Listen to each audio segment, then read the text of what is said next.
I got into a fight with a homeless man. And then I realized who he was. I didn't even see him at first.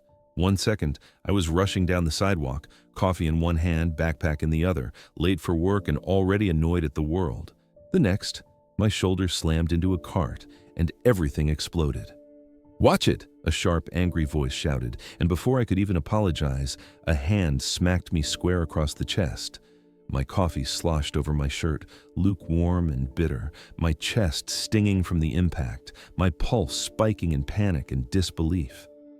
I staggered back, clutching my backpack strap, trying to regain balance, trying to make sense of the sudden chaos. The man, scruffy, unkempt, wide-eyed, was cursing under his breath, and each word seemed sharper than the last. I froze, momentarily paralyzed. Then, before I could even think about my next move, he shoved me harder, pushing me a step back. That's when something inside me snapped. I shoved him back in return, harder than I intended.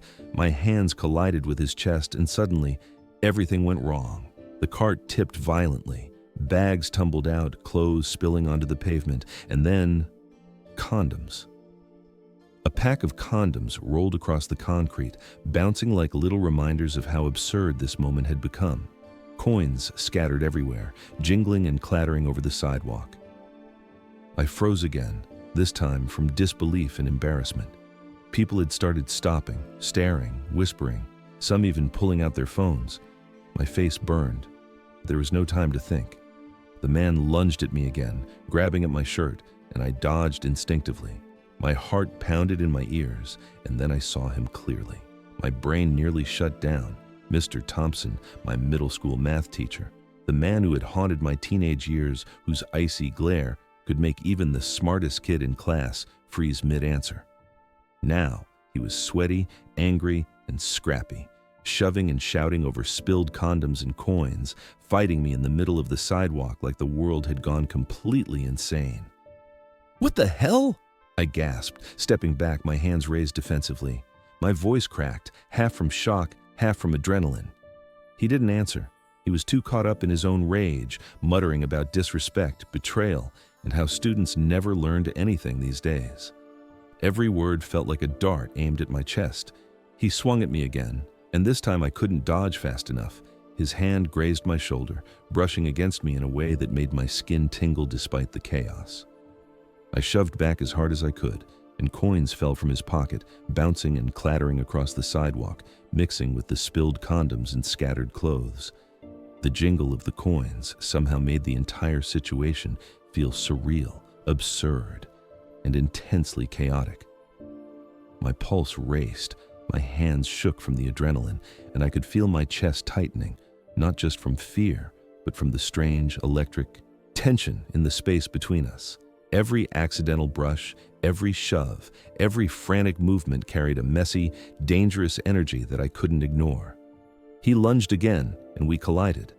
My backpack fell, knocking over a nearby bag of his things.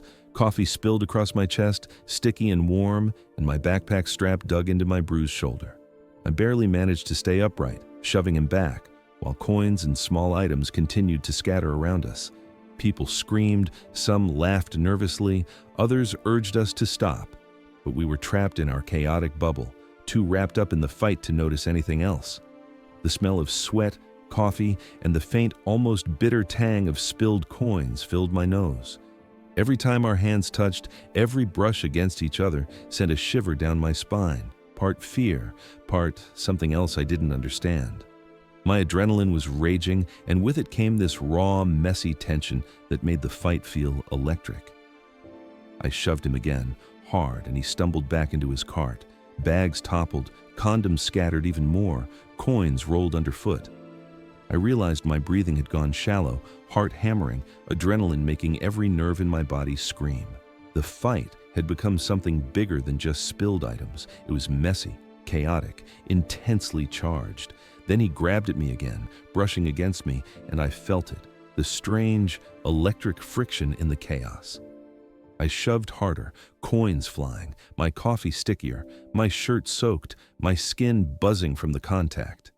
He pushed back, muttering something under his breath about disrespect, betrayal, and students who never appreciated anyone. The words were sharp, cutting, and oddly personal.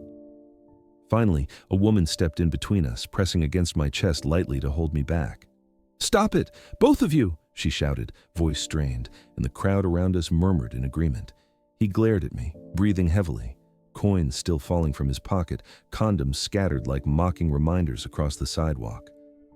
"Students never respect anyone," he muttered, more to himself than to me. And then, without another word, he stormed off down the sidewalk, cart wobbling, leaving chaos, coins, and condoms behind. I stood there, chest heaving, sweat-soaked, bruised, sticky from coffee, hands trembling from adrenaline.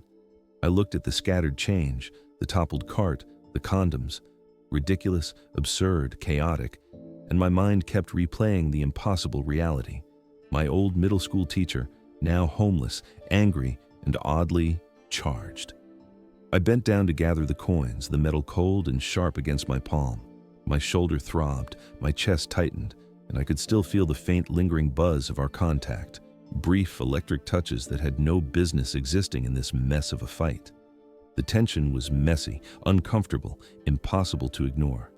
Even now, standing there amidst the chaos, sticky and bruised, I couldn't shake the memory.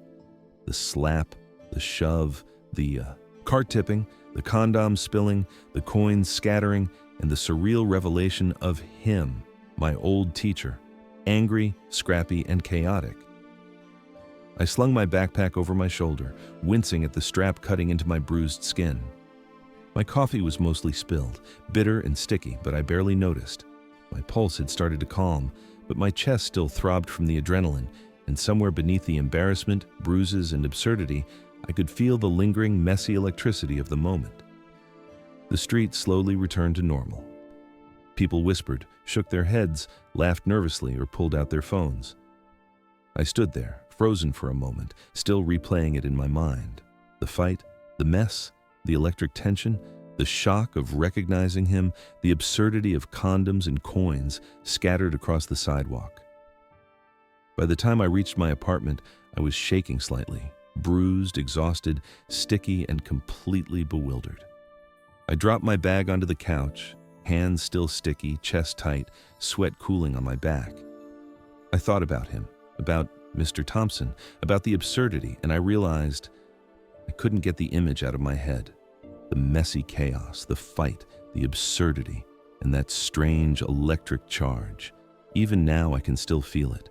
The slap that started it, the shove, the cart tipping, condoms rolling, coins bouncing, his body pressing briefly against mine, shoving and struggling. The wild, chaotic tension that made my skin prickle and my pulse race. It was absurd, chaotic, messy, and somehow unforgettable.